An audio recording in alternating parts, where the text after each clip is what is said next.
on my Facebook too, right? It's only on your Facebook. Oh. Did you see the live signing we did the other day? I did. That shit had some good numbers. There were 2 live streams at the same time. It was beautiful. People on yet? Yeah, we got almost 50 people. A little over 50. Hello to the 50 That's people who just tuned in. 170 now. Hey, 170 people. What's happening? You know, just sitting here doing a little book trapping on a Friday night. My book will officially be out this Tuesday, April 18th. Black Privilege, Opportunity Comes to Those Who Create It. The wait is over. I don't know if you've really been waiting, but you know, I just always like hearing that phrase. The wait is over. April 18th. We in stores. I really can't wait for people to receive this energy. I call it energy because that's exactly what it is. You know, contrary to popular belief, I actually wrote my book. You know, I know a lot of people sit down with the author with the voice recorder and they just record their voice and then somebody, you know, transcribes it, but that wasn't the case with me, buddy. I started that process. Me and Chris Monroe, Super Chris, we started that process. I just didn't like that. So I just started getting up on Saturday mornings and would write. And then I'd send over what I wrote to Chris Monroe and he would structure it into book form. And that's what we have right here, baby. April 18th is going down. Black Privilege, Opportunity Comes to Those Who Create It. If you've already pre-ordered, thank you. If you haven't pre-ordered, you can still pre-order now. You can go to seethegodworld.com. And we're doing a moderated book signing. Well, a few of them, but the first one is Monday night at the Powerhouse Theater in Brooklyn. Angela Rise moderating that. Angela's also on Uncommon Sense tonight, too. Uncommon Sense tonight at 11:30 p.m. on MTV2. Angela Rise will be on there. She's actually going to be interviewing me about the book tonight on Uncommon Sense. So it'll be kind of like a preview of the moderated event we're doing on Monday at the Powerhouse Theater in Brooklyn. And on Tuesday, I'll be at the Barnes & Nobles on 5th Avenue. I'll be there at 12:30, signing copies of Black Privilege, Opportunity Comes to Those Who Create It. Monday is at 7 p.m. at the Powerhouse Arena. And the reason I'm signing these books right now is because, like, people already pre-ordered signed books. So when you pre-order signed books, I gotta sign the damn books. So if you still don't know what this book is about, it's 8 principles that I learned in my life that I want to share with people. It's part self-help, part memoir. It's not really a memoir though. It's just that I read so many self-help books. Like I tell you all the time, I love Malcolm Gladwell, I love Robert Greene, I love Don Miguel Ruiz. Those guys always have historical context to back up their principles and their laws. I don't have that kind of education to, you know, and I don't have time to do that kind of research to get all of that historical context to back up my principles. So I just use situations from my life to show why my principles work. And that's what this book is about. Now, Max, we're doing, if you've been here with us every time we do one of these Facebook Live Black Privilege situations, I've gone through principles 1 through 6. Today we're doing 7 and 8, right? 7 and 8. Number 7 to kick things off. Number 7. This is actually my favorite principle in the whole book because it's a principle that I've not only learned in my life, it's a principle that I apply to my life every day. But principle 7 is give people the credit they deserve for being stupid. Okay? Knowledge is infinite. That means there's no limit to what you can learn. So if you think you're the smartest person in the room, then you clearly have been in that room and around the same people for far too long. You must always stay open and receptive to new information via friends, family, coaches, elders, and experiences. And the first line of the chapter is you must give people the credit they deserve for being stupid, starting with yourself. See, I'm a stern believer that the know-it-all knows nothing. And as soon as you think you know it all, then you stop learning, you stop being receptive to new information, and then you stop growing. And what happens when you stop growing? You die. So that chapter is just dedicated to those who think they know every mother effing thing. Like every day, I tell people I'm too dumb to be closed-minded. So I wake up every day open-minded, looking to learn something new every day. I'm receptive to new information every day. I have a sub chapter in that chapter where I talk about the whole, no new friends philosophy, because everybody's so big on having their day ones around them, which is cool. It's really good, But guess what? Everybody's day ones don't grow and evolve with them, and that's just the truth to the matter. Like, why would you continue to be hanging out with the same people that aren't growing, that aren't evolving in any way, shape, or form? Like, yeah, as you grow, as you evolve, and you get to different levels in your life, you're going to meet new people. And you should be happy to meet those new people, because those new people can teach you new things and school you to new things. And you can learn new things from those people. 90% of all the great business moves, or 90% of all the great things that I've learned, or 90% of all the new information somebody has given me in my life in the past decade or better has been from new people. So I don't understand that whole thing of having your circle and keeping your circle so tight that you don't let anybody else in. That's just like a ridiculous way of thinking. Like, yeah, of course people are going to let you down, but just because people let you down, that doesn't mean you should hold everybody to that standard because of what the last person did to you. That doesn't make any sense. You're going to meet good people in life. You're going to meet bad people in life. You're going to meet people in life who use you. I mean, shit, if you can't be used, you're useless. You just don't want people to misuse you. So that's what Principle 7 is. Giving people the credit they deserve for being stupid, including yourself. The know-it-all knows nothing. They got any questions before we move on to 8? Last question. Yes. How do you deal with someone whose stupidity goes in direct conflict to your beliefs? Well, I'm not trying to change anybody's mind. You know what I'm saying? Like, if I have certain beliefs, I'm fine with my beliefs. Like, my beliefs aren't going to change based off whether or not somebody agrees with my beliefs or not. I love healthy dialogue. I love, saying things that I believe in, and even having somebody challenge them, or having somebody say, well, I don't necessarily agree with that because of this. I love that kind of conversation. Now, through that conversation, they may say something that may make me think and be like, oh, wow, you're right. You're right. I'm going to apply that to my life. Like, I don't have no problem changing my mind. But if somebody's stupidity is in direct conflict with my beliefs, I'm going to state my opinion about it and keep it moving. Like, because their stupidity does not cause me to be any dumber. That's your dumb ass. Stupidity is contagious, though. That's why you got to know who to dead and who to keep around. Because some people really are just like, stupidity is like a toxic energy. Like I talk about poison in the book. Having stupid people around you is a toxic energy, and you don't want to be one of those people who has toxic people around you so much that those toxic people cause you to fuck up. Because you can't claim to be smart or claim to be wise and be surrounded by a bunch of stupid people. Like I said in Principle 7, if you're the smartest person in that room or the smartest person in your crew, then you've been around those people and you've been in that room way too long. Because eventually, guess what? 6 stupid people on a boat gonna cause that boat to sink. I don't care how smart that one person on the boat is. Especially if you allowing those 6 people to have a lot of goddamn control. And even if you're the smartest person on the boat, you still gonna need some help. like you're still gonna need some help.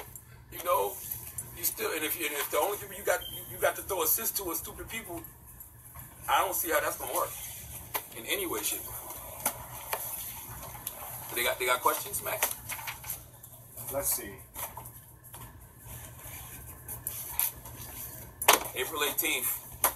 Opportunity comes to those who create it. Please. Sure, ask the people for some questions. Oh yeah, if y'all want to ask me any questions, man, y'all can. Just hit me up right now. Yeah, Max act like y'all can't hear him. The Audible book will be out next week too. I did the Audible book myself. I read it myself. I did that about a month ago. So you write that too? No, they sent me that. Let me see that. Shout out to Simon and Schuster. Salute to Charlamagne and Schuster. Charlamagne and Schuster are the people that are putting out my book. They sent me this. Golden. This is so funny to me because I always call Steph Curry a waffle-colored Negro. And I call him a khaki-colored killer. And I say that he's the color of dirty urine. And, for his book to be called Golden, because I don't know if this is because he's a Golden State Warrior or because he's actually beige. But, wow. I wonder what this book is about. or the incredible and inspiring story of Steph Curry. You know, in that book they talk about how a lot of NBA players hate on Steph Curry. I can see that. I'm sure they do. Because Steph came out, I'm not going to say Steph came out of nowhere, but Steph wasn't like the golden boy coming out of college. Like, he wasn't one of those ones. He was playing for Davidson. Davidson, yeah. Which is a good school. They have a good team, but it's not like But well-known basketball program. Steph Curry was cultivating his craft. It's true. And that's what I say, I talk about that's the first chapter in my book. It's not the size of the pond, but the size of the hustling fish in the pond. That's what Steph Curry was doing. He was cultivating his craft at Davidson and cultivating his craft his whole life. He went to that small school, got his game really, really good, came to the NBA and prospering. Crazy.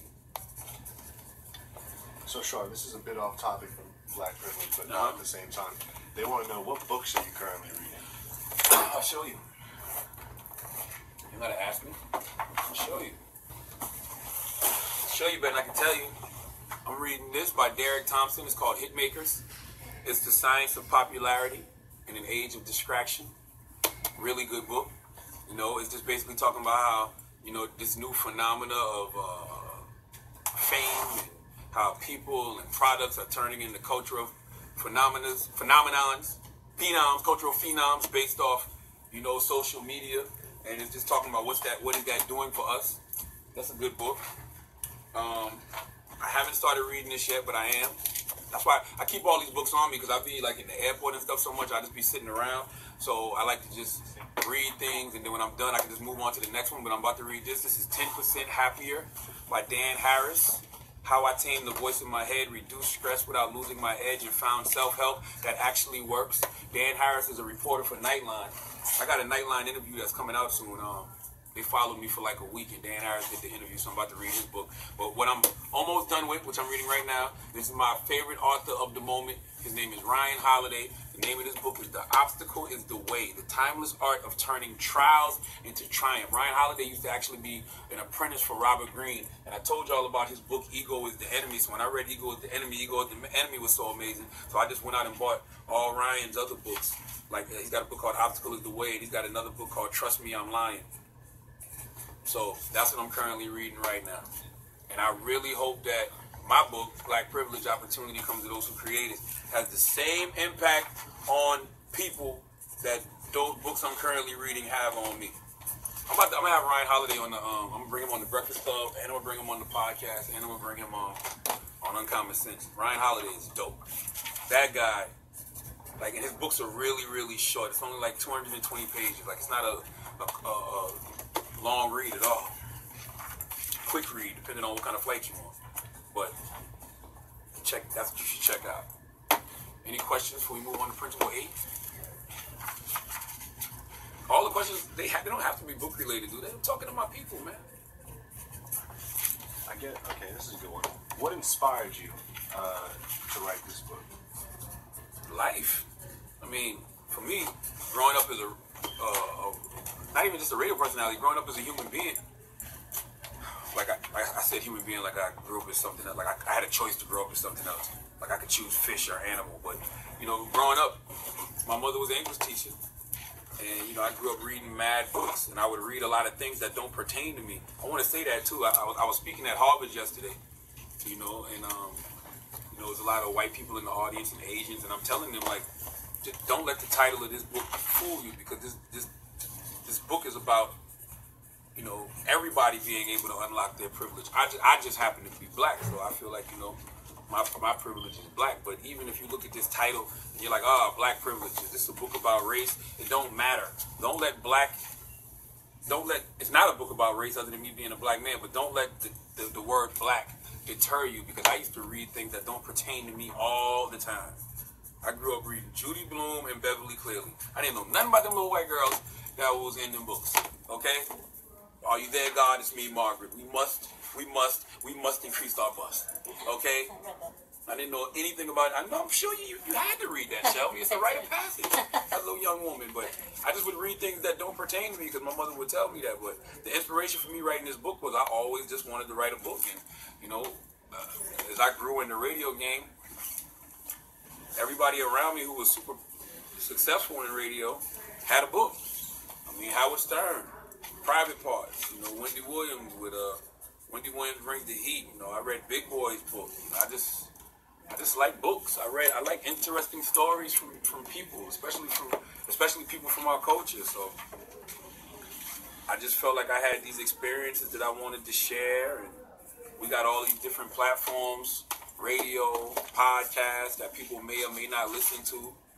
And I just feel like books put you in a different space. It's just another way to express your voice. And I mean, this lasts forever. I mean, this is something that people are going to be able to pick up from here until eternity and just read, you know, my 8 principles. So I'm absolutely positively with that. So to answer your question, I guess just life inspired me to write it, basically. You do what you want when you pop it. I had the opportunity to do it, I did it. Chapter 8. Yes. Let's talk about that before we have to run to Uncommon Sense. Chapter 8 is, I guess, what you would call the title chapter of the book, and it's access your black privilege. Regardless of any system meant to oppress me, God designed me to win. The only way I can lose is if, as a black man, I allow myself to believe America is structured to make me feel inferior, but I'll never do that. Instead, I'm confident in the knowledge that every man and every woman is equal in the eyes of God. We each have our own unique privileges. It's just up to us to unlock them.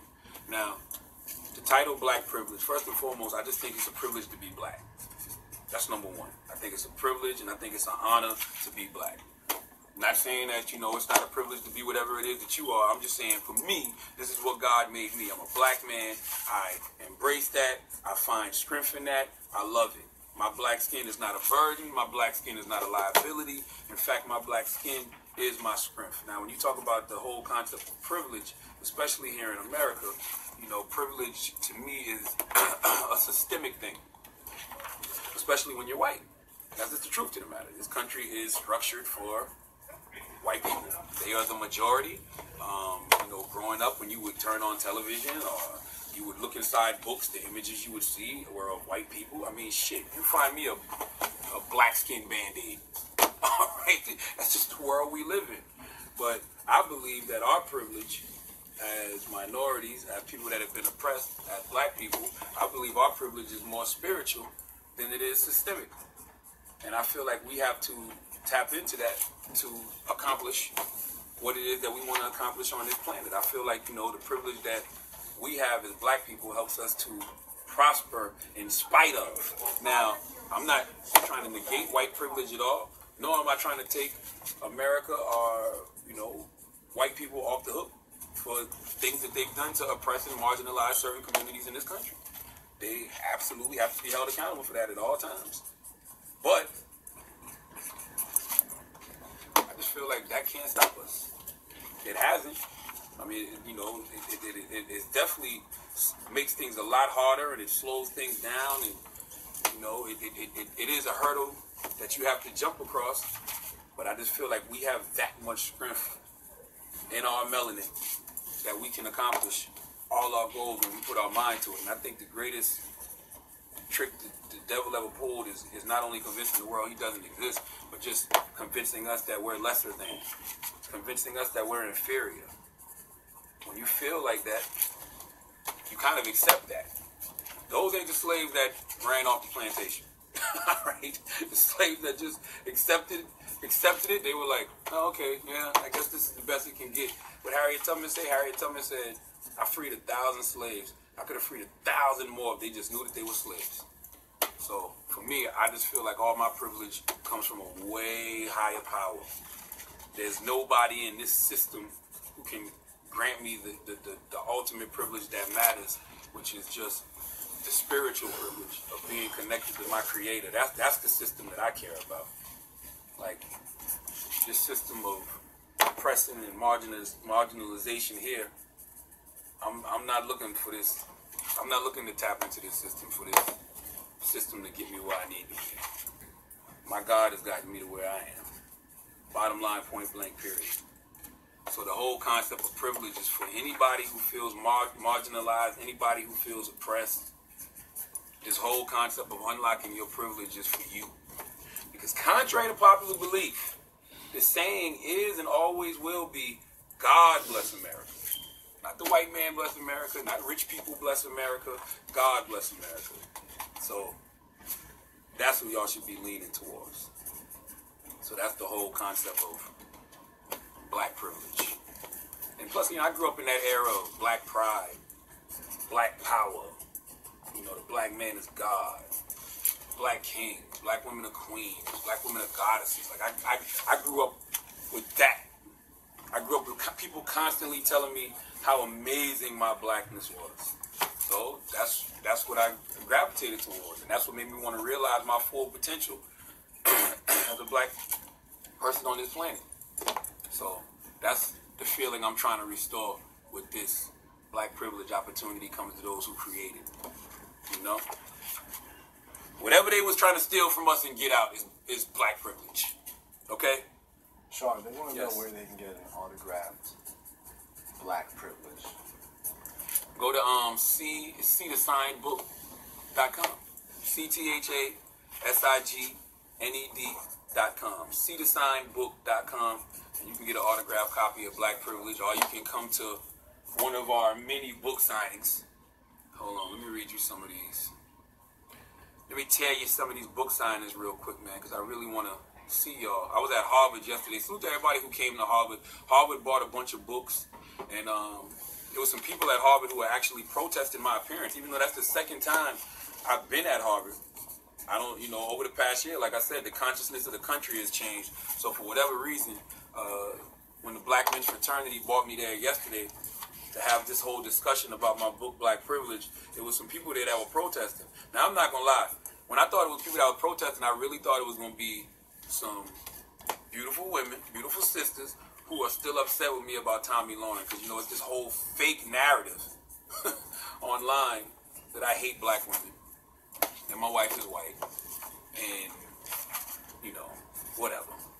So I thought that's what it was. They was like, no, there's some people here who say that you're transphobic, homophobic, and misogynistic. And I'm like, based off what? And it really was, I hate to say it, but it was really some of the dumbest shit ever. Like, honestly, like, one guy was upset because I asked a young M.A., how does Shorty give you head? And she deep throats. Now, you want to tell me that you heard that young M.A. song, and you didn't think that when you heard that line, Shorty give me head when she deep throat? How? So they say me asking a young M.A. about her strap on, I don't even know what category that fell under. I don't know if that was homophobic, transphobic, misogynistic. I'm like, I don't even get it. And then another one was about another thing they were upset about where I think I said something to the effect of, I tweeted one time, I don't understand why y'all think it's, why does Rachel Dolezal sound so crazy to y'all this week saying she's transracial, but y'all were accepting the Caitlyn last week, and one of the guys was like, oh, that means that you're saying transgender and transsexual people are crazy. No, that's not what I'm saying. I'm saying that we're crazy. Because the truth to the matter is, everybody need to mind their damn business. Like, the world would be a better place if human beings just treated everybody with respect and dignity and just minded their damn business. I don't care if Rachel Dolezal is identifying as a black woman. I don't care if Bruce Jenner's identifying as a woman. It don't bother me in any way, shape, or form. Because they're not hurting nobody. They're not killing nobody. You know, they're not discriminating against anybody. Like, that's on them. God bless them. If that's what they want to do, let them do it. I don't be understanding why we care so much. I'm gonna be totally honest. Like, I mean, yeah, it makes for good conversation and things like that, but like super deep conversations about why it's right or why it's wrong, like, that ain't your place, bruh. Like, it's really not. So, yeah, those were the two things. And the last one, they had 3 tweets. 4. One was the Tommy Lauren thing, which I don't even understand what category that falls under either. The Rachel and Caitlyn, the young M.A., and the last one was just a simple, made up, where I don't even know where he pulled that from. I think he said that because once he hit me with those other 3, and everybody started laughing, because the way I was talking about it, he said, if you once said black women have no place in the White House unless they sucking dick. I was like, nigga, please. I ain't never said no dumb shit like that ever in my life. I'm in the Harvard lecture room talking just like this. I ain't never said no dumb shit like that ever in my motherfucking life. Cite your sources. Was it the Breakfast Club? Was it the Brilliant Idiots? That don't even sound right. I don't understand the context of that. Like, there's no way in hell I would have ever said anything like that. A black woman has no place in the White House unless she's sucking dick. Like, shut the fuck up. So, long story short, we ended up having a great conversation. We did. It ended up being a really good conversation. Like, 20 people left after the guy came in the room and, you know, told some of those lies about things that I've said. But for the most part, we had a great conversation at Harvard. So, salute to everybody at Harvard. And I don't even know why I started talking about that. Why the hell did I start talking about that? Oh, book signings. Yeah, I was at Harvard yesterday signing books. Let me tell you about Can we run through those dates real quick? I'm about to do that right now. Amazing. That's what I was doing. First and foremost, Monday, April 17th, we'll be at the Powerhouse Arena in Brooklyn at 7 p.m. I have Angela Rye moderating that one. That's going to be a real good one. I can't wait. And they will be selling books at Powerhouse Arena. A lot of people asked me that. They was like, it's the day before the book comes out, but they will be selling books at Powerhouse Arena. So that's this Monday at 7 p.m. April 18th, I'll be at the Barnes & Noble, 5th Avenue at 12:30 p.m. That's just a signing. So come through at 12:30. So Tuesday's going to be a crazy day. I got to do The View on Tuesday. I'm doing a Stephen Colbert show. Salute to my guy, Stephen Colbert, South Carolina all day. This is the 4th time I've been on Stephen Colbert show, and he's always looking out for me. He actually did a quote for the back of my book. Stephen Colbert did. Stephen Colbert said, South Carolina has produced some really beautiful, talented, smart, upstanding citizens, ... and Charlamagne. Salute to Stephen Colbert for that. April 19th, I'll be at Paul Quinn College in Dallas, Texas at 4 p.m. April 20th, 4/20, I'll be in LA, high as hell, at the Barnes & Nobles at the Grove. I'll be there at 6 p.m. I got ESPN's Carrie Champion moderating that one. Salute to Carrie, really good friend of mine. Love Carrie to death. April 22nd, Atlanta, Georgia. I'll be at the Georgia Tech Barnes & Noble College at 12:30 p.m. Ryan Ho, I think the brother's name is. Ryan Ho is moderating that one. If I'm not saying his name right, I'm sure I'll get corrected. But I know his last name is, pretty sure his last name is Ho. Yeah, April 22nd. And also, April 22nd, I'm leaving from Georgia Tech Barnes & Noble at 12:30 and going to Acapella Books at 4 p.m. They're doing a big block party at Acapella Books. They got breakfast and everything that'll be served. Rodney Ho. Rodney Ho is his name. I'm sorry. Rodney Ho is the guy. But his last name is Ho. That's the most important thing. April 23rd, I'll be at Pure Theater in Charleston, South Carolina, the 843. That's brought to you by Blue Cycle Books. I'll be there at 12 p.m. Tessa Spencer is hosting that. Tessa is somebody who's real near and dear to my heart, because Tessa is the first person who ever told me I sound great on the radio. Like, and it was a big deal because Tessa, you know, at the time in Charleston, South Carolina, their show was called The Breakfast Club with her and Baby J. Salute to Baby J.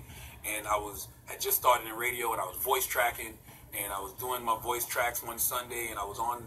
Voice tracks is when you actually record your voice and it plays over the air. It's not a live show. So I was there, but she called up just to tell me how good I sounded. She was like, yo, you sound like, you know, really good, like a natural. And that put a battery in my back. So, you know, Tessa's moderating my book signing in Charleston, South Carolina on April 23rd at 12 p.m. It's going to be at the Pure Theater on King Street. Call Blue Cycle Books for more information on that. And then I'm leaving the 843 going to Columbia also on the 23rd. I'll be at 2nd and Charles at 5 p.m. with my homegirl, Beezy Baby. Beezy Baby at Hot 1039. She's moderating that event for me. Salute to Columbia. You know, they gave me a day last week in Columbia. April 8th. Every April 8th in Columbia, South Carolina is now Charlamagne Tha God Day. So salute to the mayor, Steve Benjamin, for that. But April 23rd, 2nd and Charles, 5 p.m. I'll be there in Columbia, South Carolina. And then April 26th, I'll be in Ridgewood, New Jersey at Bookends at 6 p.m. If you don't know what Bookends is the bookstore that Kelly Rowland was at, I think, yesterday. And she got protested by some people, people that don't like her wearing fur. I didn't even know Kelly was a fur person like that for her to be getting protested, but whatever. April 26th, Ridgewood, New Jersey, Bookends, 6 p.m. All protesters are welcome. If you do come to protest me, don't think you're just going to yell and scream. You're going to sit your ass down, and we're going to have a conversation right then and there, okay, about whatever it is that you possibly could be mad at with me, because that's the only way we're going to move forward in this country is if we stop screaming at each other and have a conversation with each other. So whatever misconceptions you may have about me and you want to come and protest at Bookends in Ridgewood, New Jersey on April 26th at 6 p.m., I'm there for the conversation, okay? If you don't want to have the conversation, I guarantee you cannot scream louder than me. I'm going to let you know that right now, okay? Now, May 4th, Washington, D.C., I'll be at the event space at 7 p.m. That's also moderated by Angela Rye.